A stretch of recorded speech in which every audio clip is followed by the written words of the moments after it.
रेकोडेक मामले पर अहम इत्तेहादी नाराज, हुकूमत परेशान, क्या होगा इस इम्पोर्टेड सरकार का अंजाम। तफसीलात के मुताबिक रेकोडेक मामले पर जमीयत उलमा इस्लाम, बलूचिस्तान नेशनल पार्टी मैंगल और पश्तूनख्वा मिल्ली अवामी पार्टी हुकूमत से नाराज हो गई।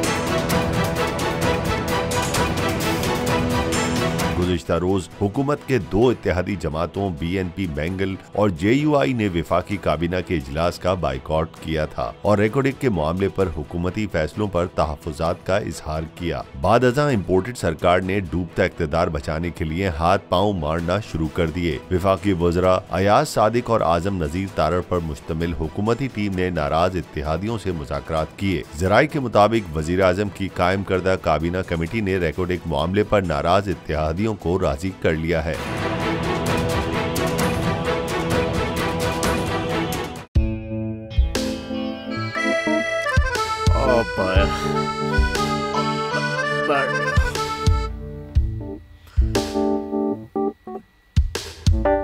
इंतशार से निकलने का वाहिद हल इंतखाबात है।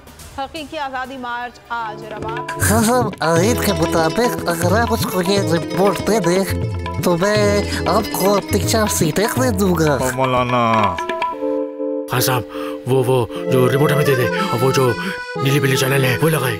जाओ शबाज। हम ऐसा टीवी देखते ही नहीं जिसका रिमोट हमारे हाथ में ना हो। और यहाँ पे कोई 2 नंबर ही नहीं चलेगी। और हम कोई गुलाम है जो आप रिमोट मांगे हम दे दें? Absolutely not। यहाँ पे सिर्फ पाकिस्तान का नंबर 1 चैनल चलेगा, बोल, जो हकीकी सहाफत की जंग लड़ा है। पाकिस्तान के लिए कोई और नहीं, सिर्फ बोल खड़ा है। आप सब भी बोल देखें।